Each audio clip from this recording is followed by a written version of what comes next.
Welcome everyone. Thank you for coming out tonight. Tonight's cold weather made the trip. Before we start, I just want to give a shout out to the high school wrestling program this weekend. They were successful at the county. They got the wild card spot, and the upcoming weekend they're going to be going to the state championship. So I got a round of applause for our wrestling program. I also had the opportunity to sit right there and watch Annie. If anyone else saw Annie this week, the middle school performance, you can raise your hand. That's great. It was adorable. It was well versed. The crew, the parents, everyone was just staring and watching how great these kids performed. So great job with Annie with the middle school.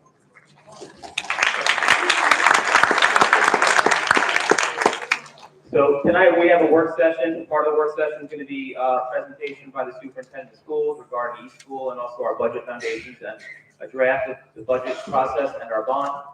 I have to ask that we please all maintain decorum today out of respect for others and for being good role models for our kids.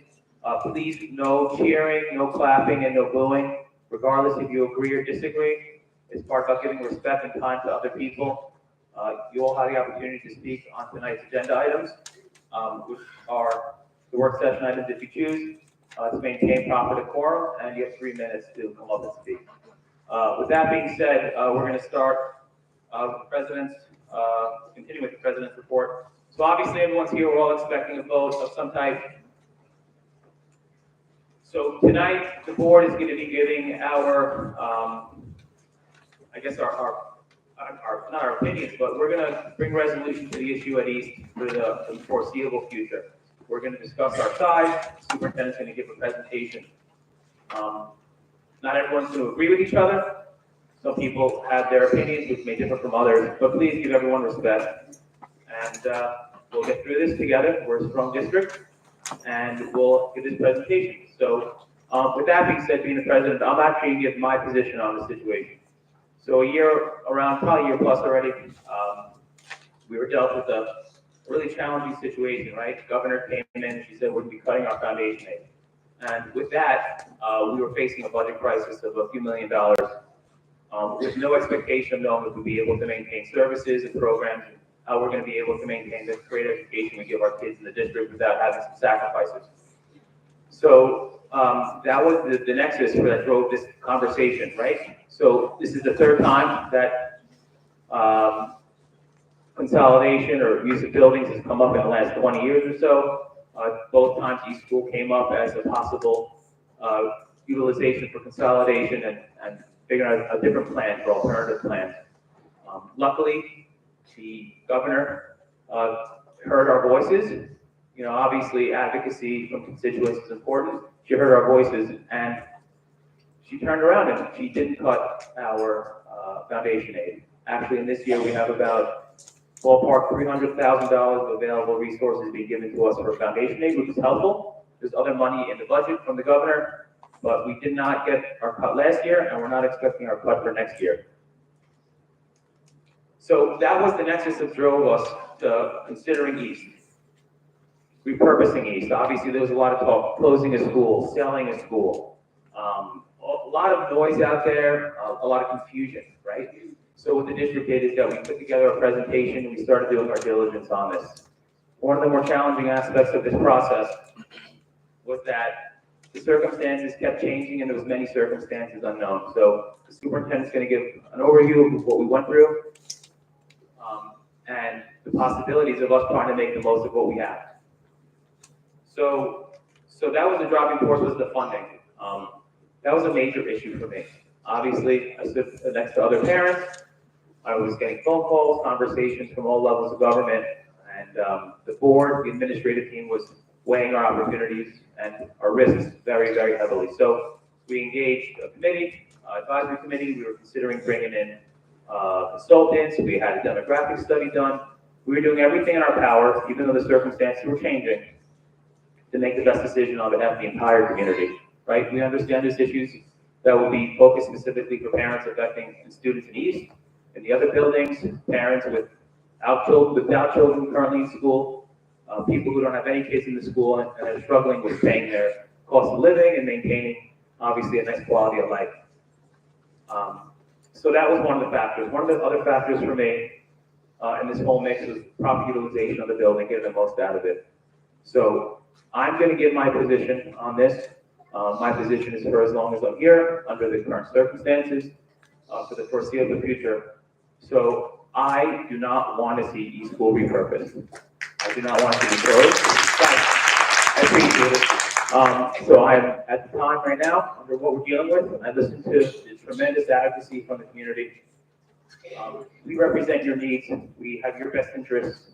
Those who were nice about advocating, I appreciate you. Those who had different approaches to trying to, motivate us to have a good, solid decision.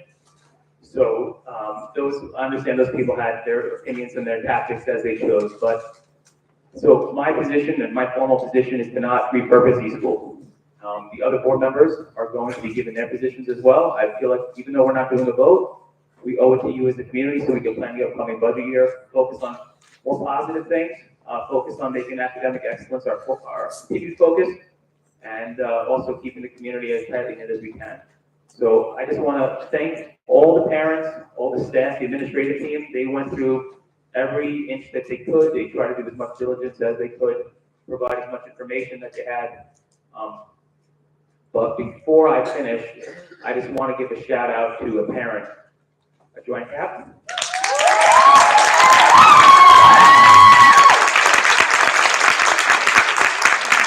She deserves an applause, but you can ask no applause because you do make me sympathetic cry for her, so don't do that. And I want to thank the entire board and the administrative team for helping me make my decision on this. And I also want to thank Ms. Ann Conway because she's been my scratching post. I'm not sure the proper term, but anytime I have concerns, she brought back her history of being on the other side of the table. So with that, I just say officially my position is to keep East School as an elementary school, and we're going to move forward with great opportunities. Thank you. Mr. Selfie, if you have a tip. Is it working? Okay. Hi, everybody. My feeling is this, and I think you know that we struggle with making decisions. We listen to you. We do try and be as transparent, even though some of you don't think we are. But we do take it seriously, and as far as I'm concerned right now, I think it is way too difficult for the community, and I do not think it serves the community at this time to close or repurpose these schools.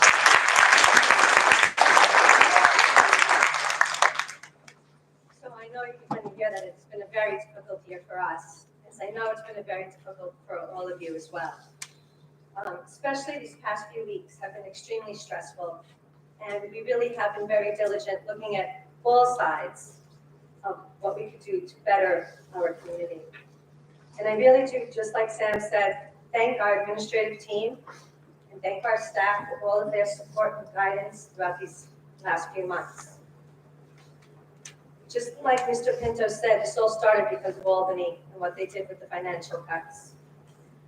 And we're all concerned community members, and as a parent, and I know all of us, our main concern are our kids, our students. They are the heart of our school district. So 16 years ago, I was on your side. I was there wearing my sea of red with all of my parents, for my kids, and we advocated for East School. One of the things that I loved about it was that it showed what a strong community Long Beach is and that we all stand together. We also did it very respectfully. And even though we disagreed, we respected other person's opinions. But your advocacy has not fallen on deaf ears once again. Once again, you have brought up all the reasons why we should keep East School as an elementary school. East School is a vital piece of our community. And now that we have our state aid, we can continue to make our district as successful as we have in the past. The plan for East School had many questions, not so many answers. And it wasn't the plan that I could stand behind. And I really want to thank the administrative team for trying their best to answer all of our questions. So my resolution is that we should keep each school open, and I would like to thank our advocacy for all of our parents and for our kids.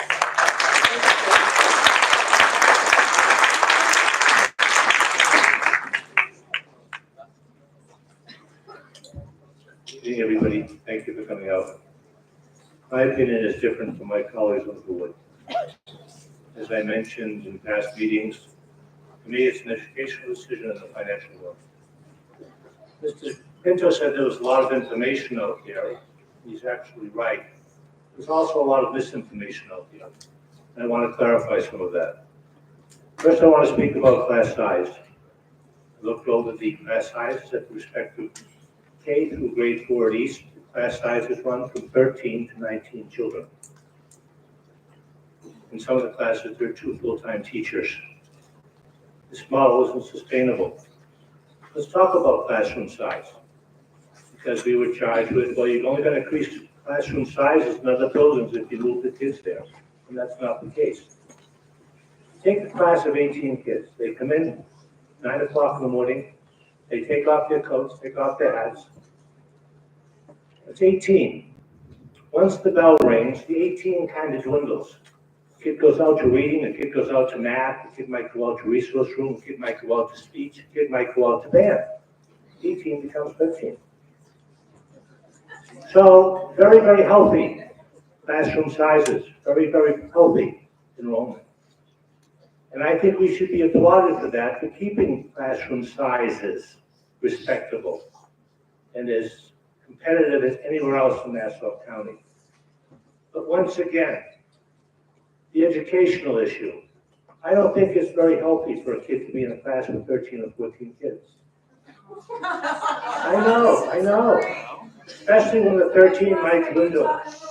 I think students need a bigger reference group. I think kids need maybe 60 or 70 kids in a building of other 3rd and 4th graders. Not classes of 60, don't misquote me, but other sections of 3rd, 4th, and 5th grade, so that there are more kids that serve as a reference group for our children in those schools.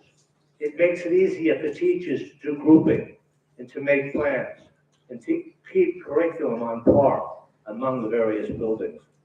So for me, it is an educational issue, and I'm not so sure that I'm on the wrong footing in this area. As for finances, we're a $155 million district. I'm not so sure it's wise to pour money into a building that's 98 years old. It's 1926. Okay, just turned. So that to me is a concern in terms of practically speaking. Are we throwing good money after bad?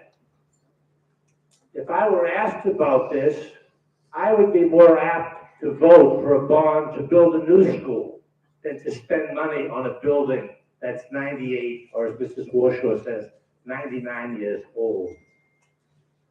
For me, that's a financial decision. As financial steward, that's why I was elected to make those decisions. I too applaud the parents. I've had my disagreements with them. I've been accused of being stubborn and firm, and we just choose to disagree.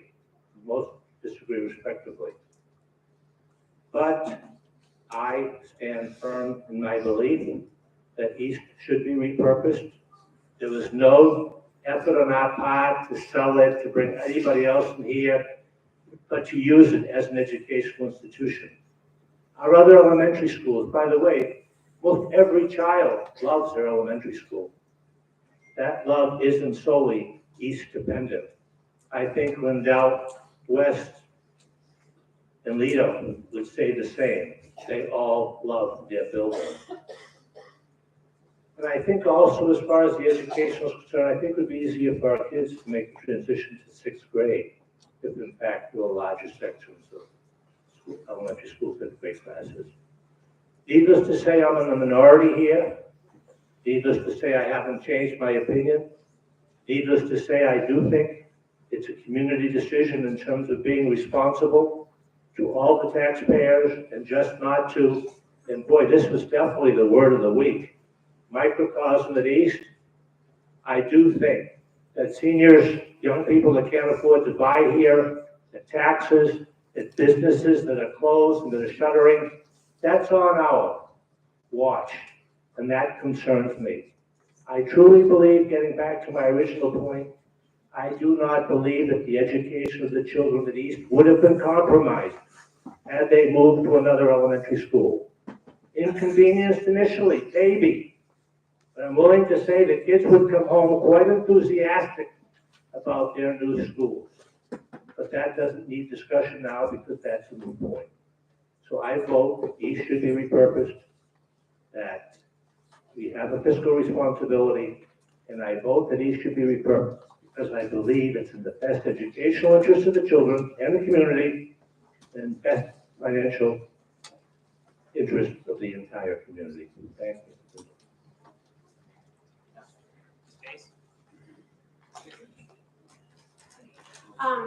So I had some stuff prepared to say. Honestly, I'm a little bit at a loss for what to say. I agree with my fellow board members that right now the community cannot bear repurposing East for any reason. So my vote will be to keep East School open. That said, I need to set the record straight about a couple of things. Because though I do appreciate parents like Joanne Kapp, who has gone out of her way to really, I think, approach this with information and listen to sides and not be attacking. What I have witnessed this community do to myself and some of the other fellow board members up here is really disheartening. And advocacy to me is not sharing misinformation, it's not name calling, it's not personal attacks. That is not advocacy.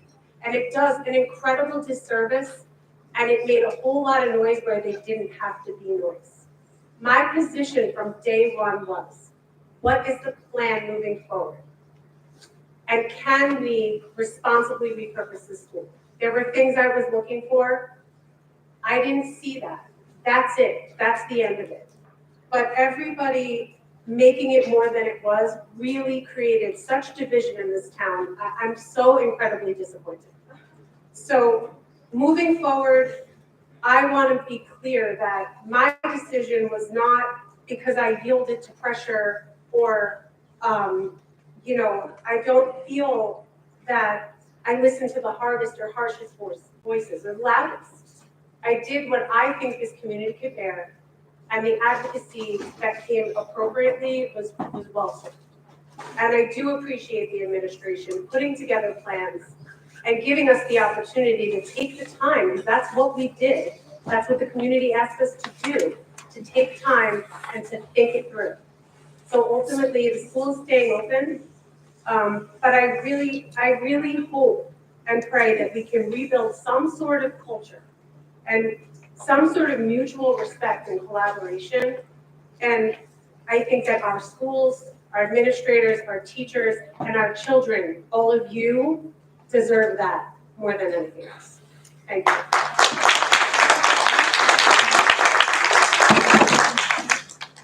Thank you, everyone. Thank you for the crowd for maintaining pretty good decorum. So we're going to be giving a presentation of some of the diligence and the steps that we went through in our consideration. Obviously, the majority of the board felt that the benefits of consolidation did not outweigh the risks and the concerns that we're faced with.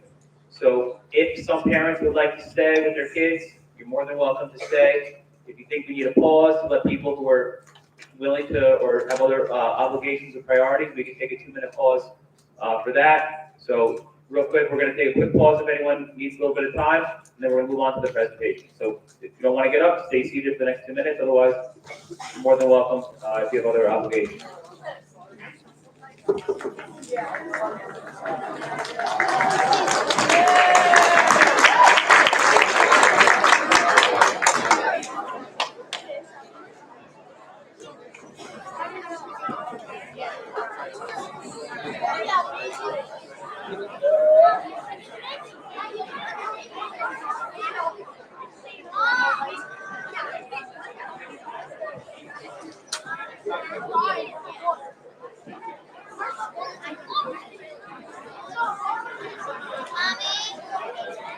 All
right, everybody, thank you so much. If you can wrap up your choices about staying or going, you're more than welcome to stay. But we have the superintendent giving the presentation, so if you don't mind. Happy to see a handful of happy smiling faces still in the room, talking about the kids, some parents, but the kids. Once the aisle clears up, we'll start with our presentation by the superintendent. Thank you so much.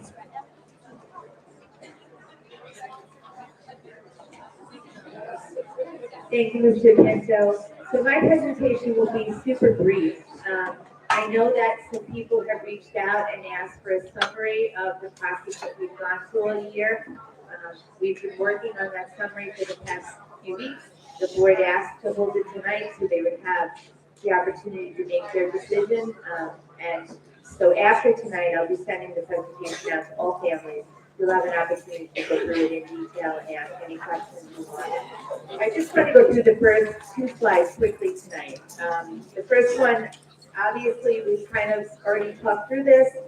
We gave the benefits of consolidation versus the concerns about consolidation as we heard tonight. The board has decided that East will remain open as an elementary school. Some of you may be saying, well, what does that mean? Mr. Yu, you go to the second slide. So that means that it will remain open as an elementary school for the foreseeable future. That in the fall will be such a cohort there, meaning 2 pre-K and 2K.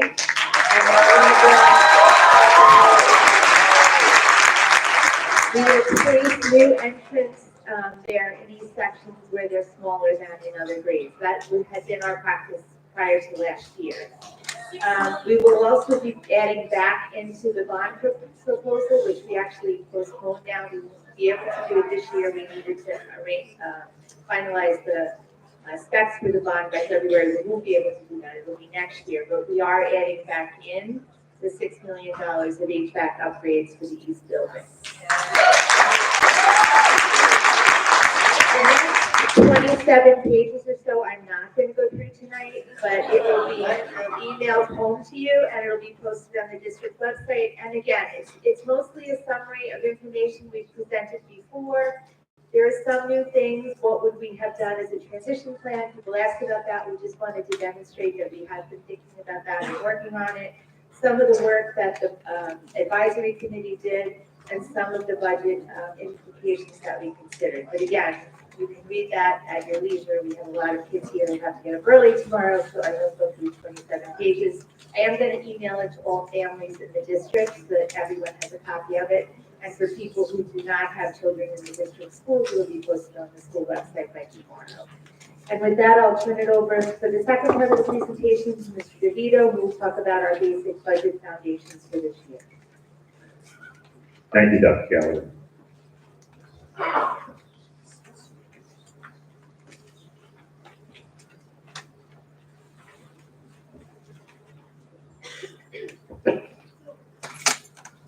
All right, this evening we're going to talk about the preliminary budget, and we're also going to review the governor's state aid proposal.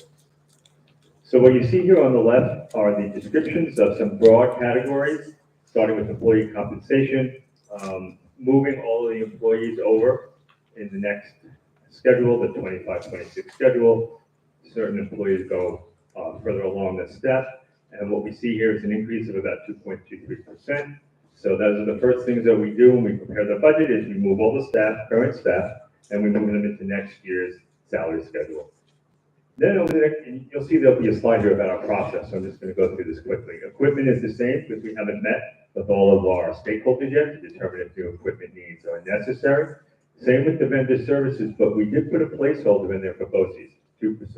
So anything that's a BOCES service at the bare minimum, we believe it's going to increase by 2%, but we know categories like transportation and some of the others will be higher than that. We just don't have that information yet. Materials and supplies, again, we haven't had our meetings, so that's why that is at the same level as the current year. And then the debt service, since we're moving into another year, you see we pay more principal and less of interest with a net savings of about $46,000 in the overall debt service because there's serial bonds. So the annual amounts differ slightly. Employee benefits, we're fortunate to see a little bit of a reduction because this past January, our health insurance remained pretty much flat. It was able to offset some of the pension contribution increases. So this preliminary budget, which is basically our starting point, you see here is an increase of about just shy of $1.9 million or about 1.21% on the budget. Not the tax levy, but the budget. So that's the increase to the budget. Just right now, just based on some basic updates without really going through the whole process over the next couple of months. So some of these bullets I covered already, but it's here just as a frame of reference. We do anticipate some additional costs in the area of transportation. We hear that vendors are going to be increasing their pricing quite a bit. We're going to try to renew as much as we can with those contractors who do some of our transportation. We have a hybrid system where most of our routes are done by our in-house bus drivers, but we do have a portion of our routes that are done through contractors. So we do anticipate some facilities increases as well with some utility costs. We possibly will have some instructional program enhancements or cost increases. Again, we still have to have those meetings, but some of these costs at least will be offset by some retirements where those employee compensation savings will be achieved by some of the hiring senior staff members retiring with some of the newest staff members who come in at a different salary rate, taking those spots. We think when all is said and done, with some of these additions to some cost areas offset by savings through some retirements, will probably be, again, about a maybe 1.5 or 2 million increase to the budget. So just about where we are now when as the net position, and then we'll talk about what that means for the tax levy in the next few slides. The next steps in the budget development process, we have district staff meetings a few times a week with the various principals, assistant principals, directors, all the different stakeholders in the district who get to present what they believe their needs will be next year. We do expect to get some more specific cost projections from BOCES regarding the transportation that they provide to the district, as well as some of their cooperative services of which we participate. And again, we have 1.4 million in our current contract budget. So if it goes up by half, I know there are some concerns that some of the transportation contractors will raise their prices by 50%, then that could mean another $700,000 that we need to add to the budget. So we are concerned about that, and we need to see what happens. Over the next couple of months, we'll have board meetings like this, where we'll present some of what has been proposed by the administrative team for the board's consideration and for public comment. What I have here is the executive budget estimate that came out last week, and you see the different categories on the left. First is foundation aid, that's what was mentioned earlier, where with the budget, the governor proposes, again, this is only the governor's proposal. We don't know what the final budget's going to be until around April 1st. The governor has proposed a 2% increase in foundation aid. That equates to about $390,000. The expense-based aids, you see they'll vary depending on how much we spend. So if we spend more on BOCES, we get more back in BOCES aid. If we spend more on special education costs that are over a certain level, certain threshold, we get some more aid back. If we have less building projects on the books, then we get less building aid. But we expect that building aid category to increase because expect the state to process some of what we call our final course reports of some recent projects that will give us some more building aid, just about the same level, maybe a little bit higher than what we see in the current year, about $3.1 million. The instructional materials are tied to enrollment. Since the enrollment is declining, that's why we're getting fewer dollars in those categories. It's tied to the amount of students, not necessarily the need of the students, but just the number. And that's why you see that going down in terms of what's projected for next year. Something that is a little curious, and I'm still waiting for an explanation back from the State Education Department, is why they listed an increase in our UPK aid of about $652,000, because that 2.170 number of just shy of 2.2 is just about the level we expect to get in the current year. And again, it's only tied to the number of pre-K students that we have. So if we have fewer students than what the state would allow for us, then we don't get that same amount of money. It's tied to the actual number of students. But there really isn't an increase that we're going to see for next year because we're already at that level. When we became a full-day program last year, and then this is year 2, that's about the amount that we're getting from the state on UPK, and all of those expenses are actually in another fund, in the special aid fund. They're not in the general fund. So when we talk about supporting the $155 million budget, it doesn't include that revenue because all our pre-K costs are in a different fund. Basically, this is the text of what I just explained as I went through the chart. And just some important calendar. We're into January now. Through April is what we call budget development. Budget adoption is April 23rd, which is when the board decides on what the final budget is. And I know that what you'll hear over the next few months is just because the administration presents something to the board for their consideration doesn't mean that just because it's presented, that's what's going to be in that final budget. And it's up to the board to decide what is included as budget adoption on April 23rd. Budget hearing is the time when anyone from the public can talk about what they like about the budget, what they don't like about the budget, even though it cannot be changed. It's just an opportunity for the public to be heard on the budget, and then May 20th is the budget vote and the trustee election. That's all for this evening, Dr. Gallagher. Now, questions and comments from the board?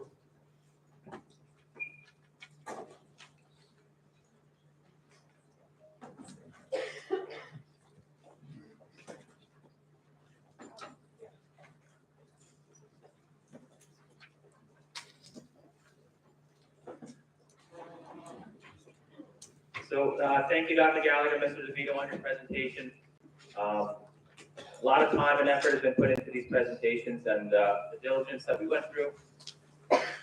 So now that we're moving forward on what's going on with East, obviously we're going to be doing, as you saw, improvements in the building, hopefully if it goes with the bond proposal, as well as shifting enrollment into the building to lower the burden on the other schools. Mr. DeVito, thank you for the budget presentation. A few questions that I had, actually had a basic question. Give me 1 second, let me just go to the page. So just to clarify, with the state aid, right, I know that we're trying to figure out why they presented it that way. The real change in our state aid, foundation aid, is an increase of $390,000. Is the change from this year's foundation aid to next year's foundation aid? Yes, that's in the proposal. Yes. Is that still a concern, though, in the future? Is trending from, I guess, higher ups still showing that there may be a shift in the whole formula? Yes, I wish I could say differently, but it is still a concern. I would say basically because of the Rockefeller Foundation, what the governor commissioned in terms of the study. Uh, Although, we do, our demographics, show us to be of a certain level of need in different areas, I still believe that compared to other districts in the state, that we're gonna end up losing some money. As you may know, half of the districts right now are being identified as being at risk of losing money as there is a shift in this formula. So I just think long-term, we're gonna lose some money. I can't say what that amount is gonna be. It all depends on how they change the formula, what kind of factors they may include in terms of, the different population that is eligible for free and reduced lunch, and some other, specific demographics of our district that may, qualify for something that others around our neighbors may not. But I just don't see it as a net increase for the district. I see it long-term as being some sort of a decrease from what we currently have. Even though the proposal does include a 2% for next year, I think long-term is likely to be a decrease because we are in the category of half that, the governor deems as being overfunded. Okay, great. I guess that helps focus, now that we've created a lot of energy in the community about the importance of state funding. Let's not give up that fight, obviously. If there are concerns, again, of state aid being cut, it directly impacts the schools, and it directly impacts the tax burden. So just, obviously, the road is not over, but if we keep our momentum going down the road, let's keep the nice group of advocacy going when it comes to supporting state aid. Thank you, Mr. DeVito, and I also look forward to watching and working with your team, because it's really amazing how you pull off balancing our budget through the years. Thank you very much. Any other board members like to comment on the presentation? Presentations, I apologize. Doc, go ahead, sir. Thank you, Dr. Gallagher and Mr. DeVito for the presentation. In Newsday this past week, I believe it was last week, 5 or 6 schools from Nassau and Suffolk were identified as schools with fiscal stress. I always hold my breath when that list comes out, because when we were dealing with Sandy 10 years ago, we were very vulnerable because we had such outstanding needs at that time because of all the disruption that was done in terms of the funding. But just a shout out to you and your office, Mr. DeVito, for keeping us on very, very solid grounds, because we need it. So thank you for the presentation. I look forward to working in the next few months in terms of coming up with a responsible budget for this community, for our kids. Thanks. Ms. Conway? Yes, thank you, Mr. DeVito, for your budget presentation. You have always been wonderful with the numbers and showing how all of the money goes towards helping our students. I guess really my concern really is where you said how the government of Albany is really looking at our numbers and not our needs. Isn't it true, like not just in our district, but all across Long Island, the needs for our students, the needs our students have increased, even though enrollment isn't just down in, say, Long Beach, it's down in Long Island. So that is true, and there are needs that our students have right now based on the way the world is. But when you're faced with a situation where half of the districts say, well, the level that they have still is insufficient based on the formula that exists now, I just don't foresee that we're going to be getting more. That's all. I think it's not that our students don't need things, and they do. But it's all relative.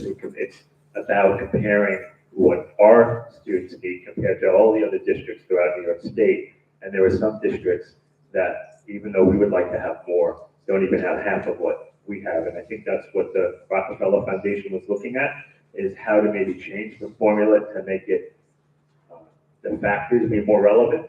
And I think there will be some changes, but I just don't think overall what our net position is going to be, let's say in 5 to maybe 10 years, is going to be more than what we have now. I don't know if it's going to be the 9 million that we talked about. It was 4.5. I don't know if it's going to be a $9 million reduction, but I just don't know, and I can't say with confidence that it's going to be the same level or even more. We don't know what it's going to be actually. We really don't know, but I just don't see it staying at this level or having more, even though we do know that there are needs, out there from our students. foresee any expected changes in when the governor pronounces the budget on April 1st? I don't know, I don't want to say at this point, yeah, I mean, I would think not, just based on how politics goes, like, I would feel pretty good about the 2%, the 390,000, but I couldn't say for sure, but I feel pretty good that we should be able to rely at least on that for next year. Chelsea? Thank you. Yeah, just thank you, Mr. DeVito, thank you, Dr. Gallagher, for your presentations. Mr. DeVito, I always find this to be the most complicated part of what we do, and I really thank you for trying to simplify it a little bit so that I can understand it and everybody else can understand it. So moving forward, thanks so much. Right. Thank you very much to the board members on discussion on that. So now we're opening up the questions and comments from the public on tonight's work session only. We strongly ask that you maintain decorum, give respect to your neighbors, try not to clap or to move, regardless of your position. If you can, just come on up and give your opinions, and we appreciate your input. I just want to say, one of the important things I did see was that many people did sign a petition. A lot of them were from Long Beach. Whether they signed it for whatever reason they signed it, they still signed it, and that type of organization is always supportive of helping support missions. So good job on organizing a collaborative message, and now you have the chance to say what you want in person. So welcome. Hi, my name is Cindy Warshaw. I live at 15 Boyd Street. I am a proud taxpayer, homeowner, alumni for 2 children out of the school district, especially my 2 children, Megan and Daniel Warshaw, who graduated proudly from East School. I am proud that you, Sam Pinto, Ms. Conway, Ms. Pace, Ms. Belsky, for voting to keep our stable, almost 100-year-old school being an elementary school. I moved to this community 33 years ago. I'm a taxpayer, I'm an accountant. There is not one of you on this board that could definitely tell me you have a business sense of understanding a budget and what I've gone through, because I've been on your budget advisory committee for many years. I haven't been to a board meeting since my son graduated back in 2008. I used to come again with you, Ms. Conway. 20 years ago, you threatened East School. 10 years ago, you threatened East School. Stop it.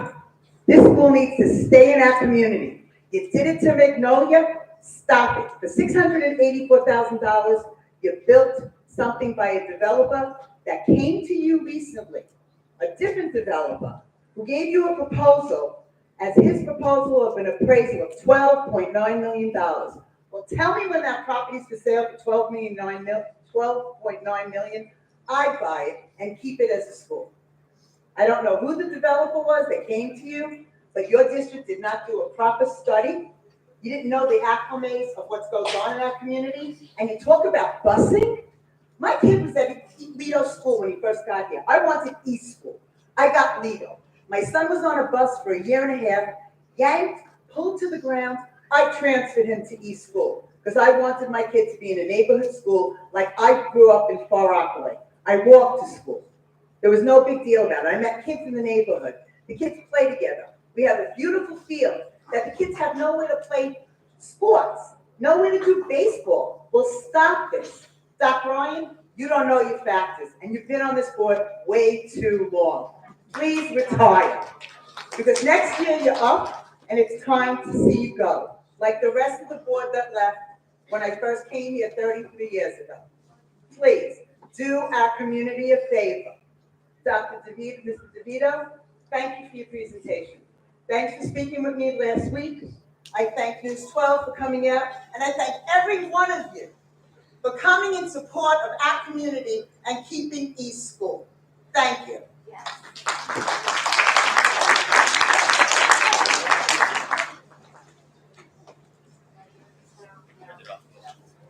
Is it good to say? Yeah. Okay. I had a whole speech because I had no idea how this was going to go. And it was about energy. And I know that every single person that is in this room, a little louder, a little lower, good. Oh, Jillian, Laporta, sorry, 611 Lincoln Boulevard, I always forget something, right? But I think that as opposed to the crushing anxiety that we all feel every time we've been together in this last year, maybe now we could transfer this energy and create something very positive. So I just wanted to thank the board for their time and their consideration in this matter.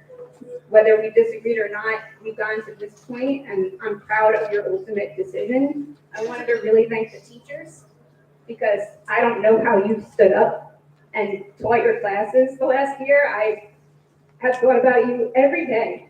This has been going on, sorry. And thank you, Julian, for organizing everything and for keeping your cool and for being a good representation to all of the parents at East. But thank you all. We can move forward into better things. Thank you.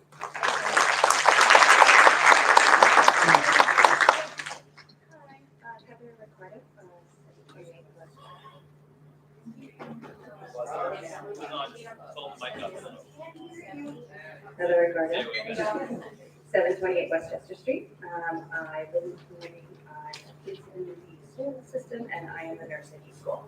I did see, thankfully, that we will be adding, in your presentation, the 2 kindergarten classes and 2 pre-K classes. So, but did you mention, and can you please consider adding a full-time social worker and a full-time psychologist next year, if not already? Because we are now operating on half-time, and it is not working for our children. I am the nurse, so they come to me first off most of the time, and I do see the breakdown of what's happening for our children's mental health, and there's nowhere for them to go when they're having a crisis. So I just want that to be something that you really put into consideration, if not now, definitely next year. Thank you. Thank you. Hi, I'm Melissa Alderwell Moss. I live at 512 East Bay. Thank you. I do not know you. My children do not go to East, but they did. I had a 3-minute, and I went through my timer multiple times to make sure I didn't go over speech that I am not reading. Thank you, thank you, thank you, thank you. Property values, social emotional well-being of our children matter. Dr. Ryan, I love you. The class size, it matters, especially in this day and age when the social emotional well-being of our children, even at the elementary school, come in with a tremendous amount of needs. Classroom teachers, we are no longer just classroom teachers. I am an educator. I am now a social worker myself. I am a psychologist. I am a guidance counselor. And with all the data that we need, I have become a statistician. We have enough needs. What we need is to keep class size as small as possible. So thank you, thank you. Thank you for thinking of the community and showing up the way that you have. And thank you also again for doing whatever it is that you did. I really appreciate it. Thank you. Thank you. Brendan Rogers, 590 Neptune Boulevard. I had a question in regards to the budget for the 3rd slide. So the vendor agreements, I believe the labeling is like $26 million. Are those collectively negotiated? Like, what's like the length of those? Just because it seems like such a large item. Sure, yeah. So that's across all the different functions in the district. So for example, it could be if we need to bring in a contract nurse for a specific reason, let's say there's a student that needs a nurse on the bus and we didn't anticipate that, we'll bring in that, and that's through a contract company. Or BOCEs are cooperative services that, again, cross over all the different functions. It could be professional development. So no, it's not negotiated. It's not just one vendor. It's a multitude of vendors. A lot of them are special education vendors, whether it's tutoring or speech and things of that sort. So it may be actually about 100 vendors at the minimum that we deal with on any given year. They're typically annual contracts because the board, usually, wants to know what they're going to do, and that's the reorg. So on July 1 or so, we have a reorg meeting. That's the time when all those, for the most part, contracts are in place for the next year. So this is now getting ready in terms of anticipating what some of those costs will be for the vendors that we're going to use.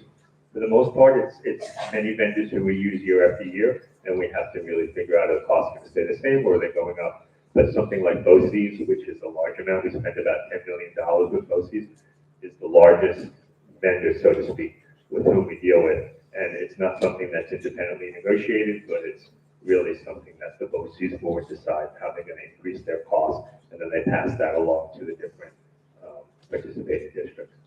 Is there an opportunity to like negotiate a longer term for beneficial kind of cost analysis? I Well- know a lot of companies do that, where they can bring the rate down a little Sure. every 5-year period. You know, typically what we try to do is have the opportunity to extend, because we are, where there's an election every year and a different board. Is our council here? No. So typically, it's not advisable to do multi-year because the board could change, right? So that's why we do things on an annual basis with extensions and opportunities to extend. Prices don't go up every year. There are many years with our vendors that it stays the same, you know, especially during what happens in the world. Like, for example, after Superstorm Sandy, COVID, there were a lot of the contractors kept things level. But, you know, I can't say that's a guarantee. But it's typical, like with educational institutions, like a public school district, we don't have long-term contracts because the board changes on an annual basis. And they really determine at the reorg meeting who they want to engage with. And that's why we have the reorg meeting. So basically, with the board changing over, that's why there might be changes in costs. So. No, it's just in terms of changes in vendors. So a prior board is not supposed to obligate a future board to a multi-year contract because the board can change. Now, it may be in state law, that's why I was checking to see if our council is here. I'm not sure if any of that, what I just stated, is actually in state education law or if it's in practice. I'm not sure about it. I know it's definitely the practice, but it may also be memorialized in law. Thank you for your time, I appreciate it.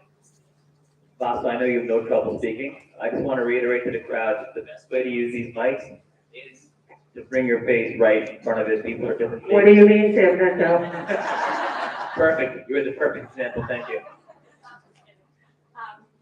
Am I giving my name and address? Sure. Okay. Lassa Senkins, 57 Dalton Street. I have a two-part question, and I want to say thank you to everybody. Really makes us all happy, and we appreciate it, especially as parents. And just to Doc Ryan, I just want to reiterate one thing, that class size just does matter, especially for the kids that need that extra touch, or that extra love. Sometimes one teacher to one-on-one makes a difference. So class size is not always the bigger the better. Just keep that in mind. And no, you don't need to answer me. I'm good. Secondly, I just wanted to know if in the future that East, and I'm very happy and thank you, will get a new playground. If that is something within the budget that can be done. We've had some issues with the playground, and since now we're getting 2 extra pre-K classes in the foreseeable future, if that can be something on the agenda. Yeah, that was in the bond already, but it certainly will be there again. And I know that slide is broken and we can't fix it, Yeah. so we'll see about even. Will it be something in the part near of it. future, or? I don't know, it has to be replaced totally, so Right. we can look into what we can do in the short Okay, term. amazing. And then the last question, and again, thank you, everybody, is I just wanted to know, and I was trying to do some research, as far as board member goes, and I appreciate everybody, and I know it's a thankless job, and I appreciate it. What is the standard as far as election?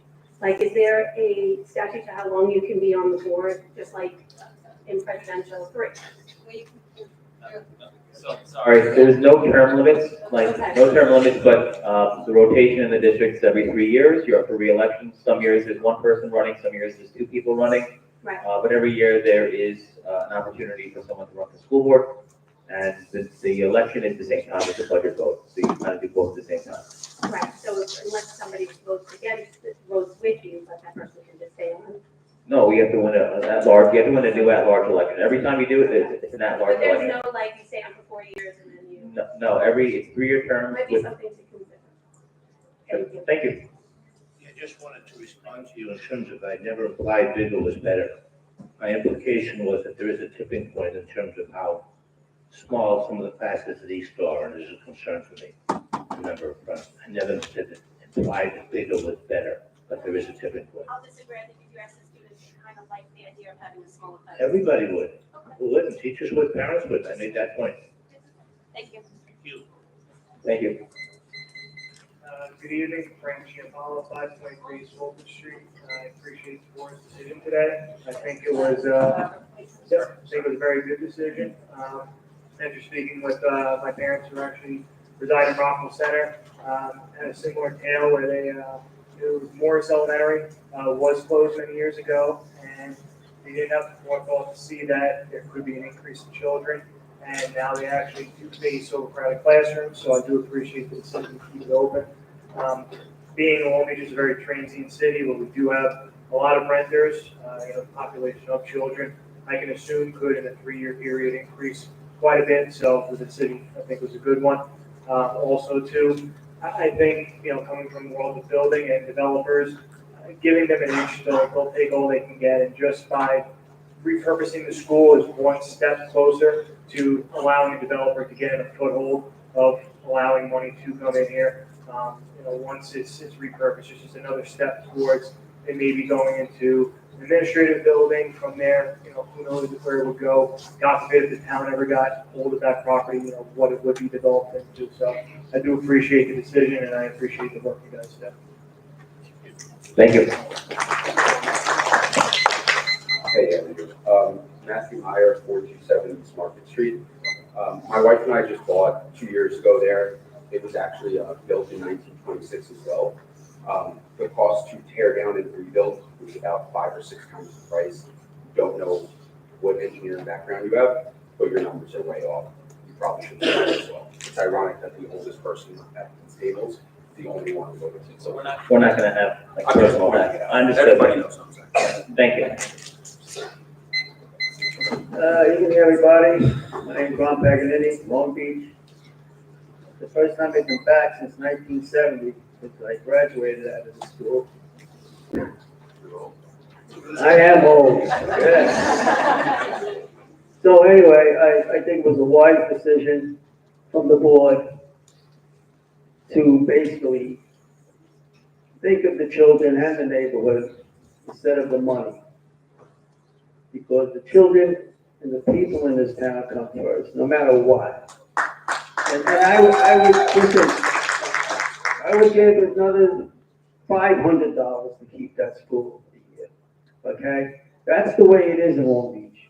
You take care of our own. I live in the canals, okay? And I'm third generation Long Beach. So I know a little bit what's going on. And you know what? It should never be about money, and it's not your fault. It's not your fault.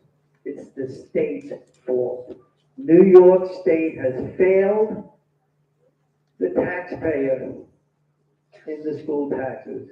Remember, Lotto was created to take care of the taxpayer with the schools. They have failed. They should be ashamed of themselves. I hope you hear me, state of New York, okay? Because we shouldn't have these decisions on money to keep our school or keep our kids or keep teachers, okay? It's un-American to do what they do to us and make this board try to make decisions, but you did choose wisely. Thank you. Thank you.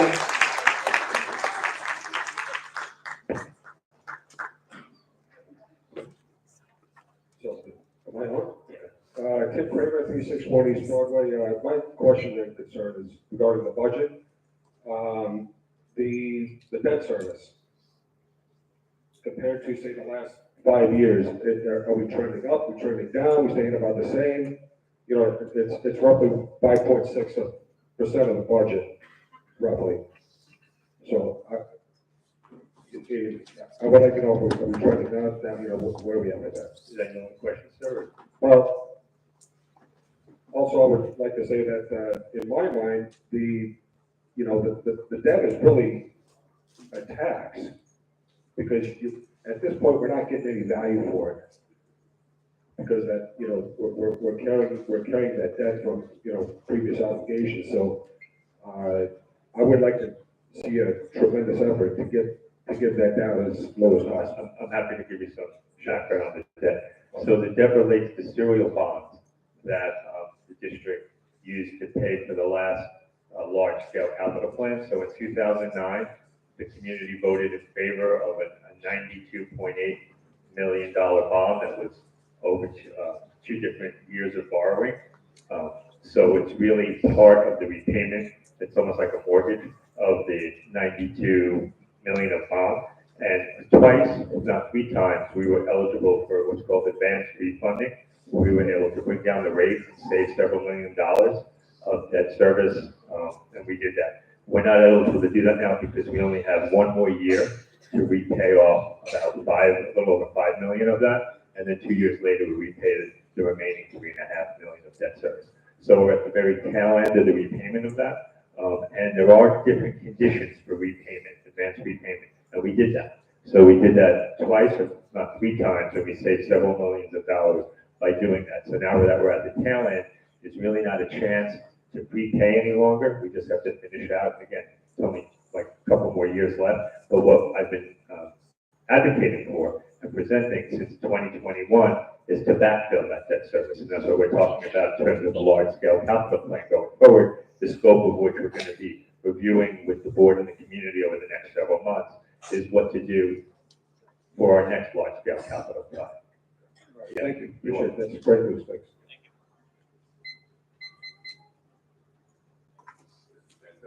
Matthew Dwyer, 20 Bond Street. It's been a long time since I've been to one of these meetings, but I couldn't resist coming down. The idea, just the idea of selling these schools was incredibly short-sighted. I can't imagine the discussions that were had amongst all of you. This community does not need any more condominiums, especially in the canals. We all know that it would never lower our taxes. So I think it was a short-sighted, bad idea. I'm glad to see that the majority of you have decided against it. I would hope that it doesn't come up in a year from now, or 2 years from now, or 3 years from now. Gentleman was talking about debt service. I'm curious as to how much is in the reserve fund these days, and if any of that, any excess of the reserve fund could be used to pay down the debt that we do have. It's not about taxes. I pay my taxes, I don't complain, I don't even look at my tax bill. But what Ronnie said is true. You know, we are top-heavy with administration. I think all of you would admit to that. When I went to school, there was one principal, not 3 principals, not 4 deputy superintendents. So I think we really need to reevaluate what the commitment is to. Is the commitment to education of our children, or is the commitment to business, your business? So I thank you for your time. And again, I congratulate all the young adults here for taking the time to come out tonight and support this movement against our children. Thank you, Ben. Just real quick, I just want to give a quick clarification, just so you know, while we were going through our diligence in this entire process, I apologize. One of the things that was never on the table was selling East. So we all took a firm ground from Jump Street. We know we're going to be in a possible financial crisis.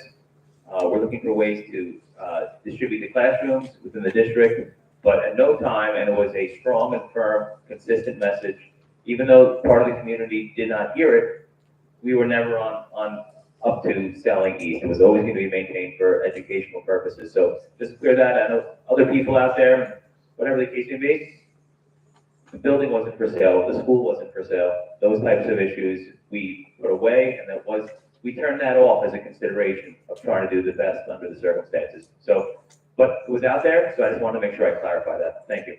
Sam, I would also just clarify that if that was ever a consideration, that would not be up to the Board of Education. That would be up to a vote for the community. Yeah, that would go to public referendum. That would never, it was never on the table, like Mr. Pinto said, but even further than that, even if it was, or even if a future board, if all of us are voted out, and new board comes in, and this comes up again, it would again have to go to the community to vote, not us, just to be clear. Thank you. Thank you. Sorry about that. Thanks, Renee. Appreciate it.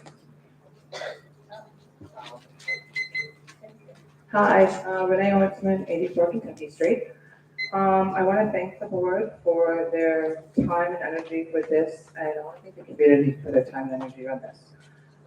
This was a really, really devastating thing to have to hear. My children don't go to Easton School. They did not go to Easton School. I am a parent of children in middle school now, and looking back, I can't imagine that if I had to tell my children in March of last year, or whenever we were dealt that news, that their school was going to close. I moved here in 2006, and I actually taught at Easton School. I was a TA with Mr. Mines, if any of you remember Reggie Mines. Yes. He was amazing. He was by far the best educator I've ever worked with, and I worked with some really good ones. Donna Fee was the kindergarten teacher at the time, and there is a heart and soul of the school that I fell in love with. It was one of my first teaching jobs right out of college, and this community is really strong. This community has a lot of heart, and I've been part of the advisory committee. I have been at the original meeting with Joanna and when Ryan were trying to just do anything that they could. I've been on PTA. We've been doing things to try to help this school, even not as a parent of the school, just a parent in the community. And I'm really grateful that the board came to this decision. I know it wasn't easy. We are celebrating this Friday. We're doing a fundraiser, and I know Mr. Pinto, in this case, I texted you about it. We're going to celebrate the fact that these families have gone through hell and back to keep the school open. And we're going to have a really good time. And we're going to celebrate the fact that the school is staying open. And I'm going to show everybody this lovely flyer, and we're going to have a really, really good time. I'm donating my time and my services to this fundraiser. I'm going to host an amazing paint party, and we're going to have so much fun to help celebrate the tireless work that these families have gone through. I'm going to celebrate our children. These kids have gone through way too much that children should even have to know about. This is grown-up stuff. This should not be where our children are handling. So thank you again, and thank you to the community. I'm really proud to be part of it. Thank you, Renee.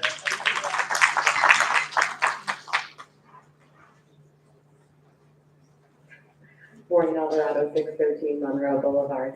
I also just want to say thank you for voting in my personal favor. Whether it was on factor of feeling, it benefits me personally. I have a question for the board and the administration. Is there I know we're going to bring on 2 sections, so thank you. That's exciting for the next 2 years or what have you. But is there like a resuscitation plan for the morale that is so down in the town because we are divided and everyone does expect East to close? Is that the plan? My plan is to focus on wonderful educational programs and things that we can do for our kids and put this conversation to rest. Okay. So no, not really. I don't If mean you not don't really, like- I'm just saying there's no plan is the point. Because everyone is now like against us and things were closing and it was said so much. But is there a plan to make us more exciting, more exciting? I don't think anyone on this board ever said it was closing. I think what we were firmly saying the entire time is that we were gonna take time, we were gonna consider it. And not one person ever said, other than Doc Ryan, that they had a position either way. So as far as Do you think the community heard being that loud and clear? I have my opinions of what the community heard, but I don't think they heard it from us as a board. Irrelevant from that, I think the morale right now, the focus needs to go back to just education as a whole and bringing this community back together. And part of that is everybody coming together and being happy and moving on. And that's the responsibility of us, that's the responsibility of the parents, that's the responsibility of everyone in this room. So I appreciate it. We try not to do back and forth in the meeting, but I will say a great first start is to go to the fundraiser Renee spoke of, spread it out there. PTAs, you always do a tremendous job. Obviously, PTAs can collaborate and work on it. Sure, we'll post that. And probably the next best thing for us to do is Polar Bear Sunday. Everyone just donate Polar Bear, wear their, buy your Polar Bear sweatshirts, but wear your school clothes on your way out. That way everyone can show their pride. So that's a good idea. Two other things. When you guys, Ms. Pace and Mr. Pinto, when you clarified just now that the building was never going to be sold, clarifying helps so much in these meetings. Sometimes people get up here, and say insane things that aren't true about IEPs and reading and all this stuff that literally is not true at all. And stopping it right there and clarifying it is huge. So if we could do more of that, that would be great. Sure. Please. And then the last thing, I agree with, what Ms. Pace said earlier too, is like, there was division. However, it was caused by one thing and it wasn't us. So if we could undo, that would be great. Thank you. Thank you. So this is the only person you're allowed to give a round of applause. And the reason she gets that is because she's the PTA president. She gets that with the part of the PTA. So. Joanne Tapp, 445 East Olive Street. Thanks, Sam. I really don't have much left to say. I think you all have listened to me for a year, answered my calls, my emails, my texts. Mr. DeVito, Ms. Belsey, Ms. Conway, Mr. Pinto, Dr. Gallagher, Ms. Pace, even Dr. Ryan. I appreciate it. Just kidding, that was a joke. And you guys have all listened to me. You guys have all answered all of my questions every time I've asked. I think I'm getting a lot of credit, but I think there's a lot of families and group texts and resources that I tapped into this community that helped so much into help clarifying this. I'm not an education expert. I want to just come up here and say that I will help and commit to helping repair this with our PTAs. I will make sure that we come together and that everybody will be invited to our 100th year East School Bash next year. It's a part for everybody, and I appreciate you guys so much. Thank you, Ms. Jackson. Danielle? Hi, Danielle from 460 Hudson Street. I just want to say thank you to all of you for all the work that you've done and your consideration. I also want to say I sent you an email earlier today and I didn't sign it, and so I'm sorry, that was from me. It was DiMaggio 718. But I just, if at some point, maybe some of the concerns that are not directly affected by a school closing, but maybe can be addressed, like some of the concerns that Nurse Heather had brought up as well were in that email. I did want to say that I know all of the schools are proud of themselves and they have such an incredible spirit, but I will say that I have I have a lot of friends that are in the other schools, and they have said what an incredible relationship, that a special bond that our school seems to have. The parents, the way pickup is, the fact that a lot of us are walkers, and there's something really special about East School, and I'm not just saying it because, I'm part of it, but it is recognized by a lot of the other parents and community members, and I'm proud of that, and I'm glad that we get to continue that, so thank you.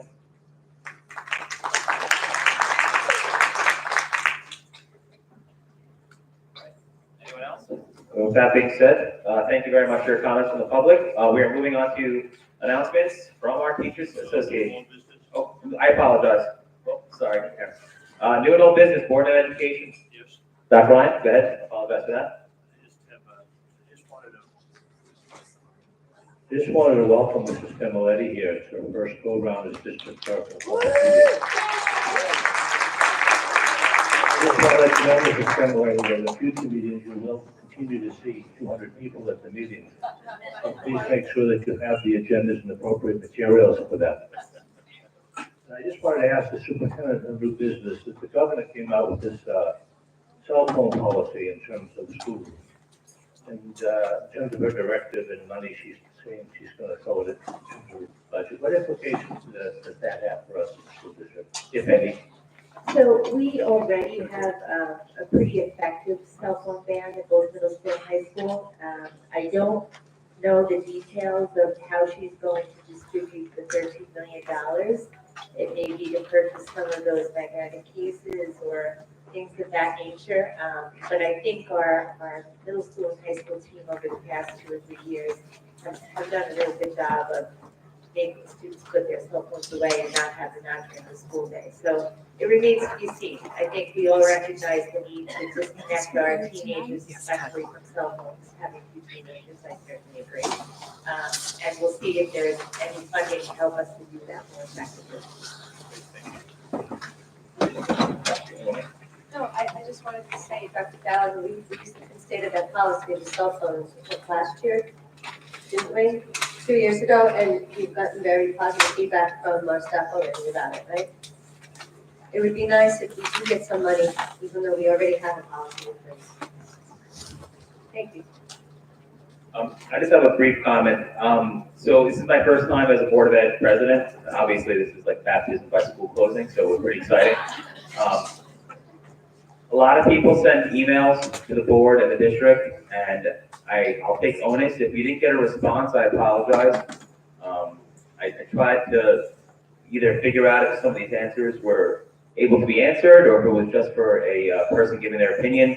So if anyone feels slighted, especially I apologize for that publicly, for not getting back to everybody, and I'll do better trying getting back. But if you don't get a good response, like send a second email saying, hey, you missed out on something, because sometimes they get mixed in the weeds. So thank you for that. Okay, any other Board of Ed comments? No business? With that being said, thank you, Karen. Come on up, Classroom Teachers Association. I'll make it quick too. Karen from LDCTA.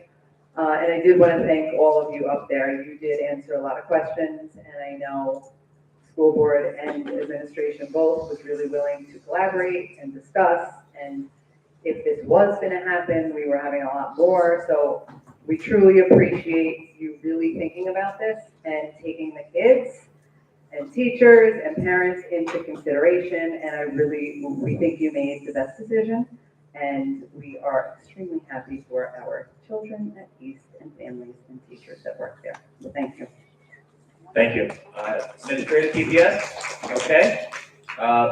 Group C, Long Beach SEA. All right. PTA.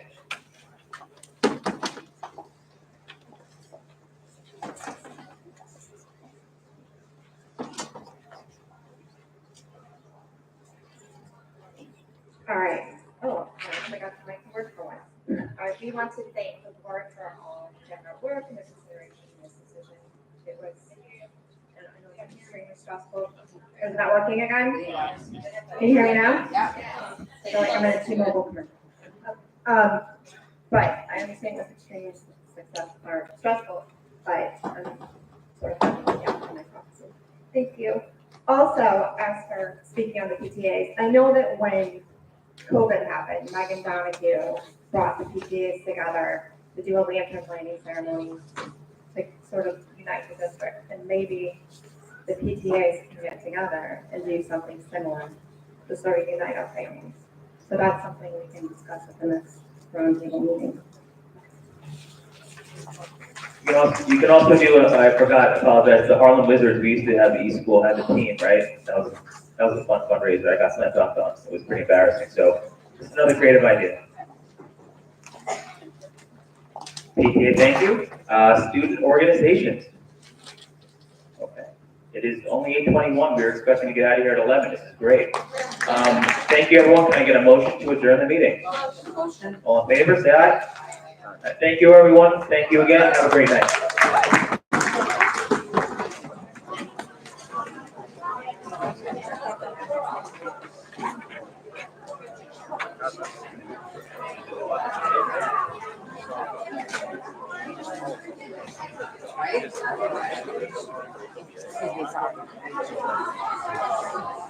How are you? Good, how are you? Very good.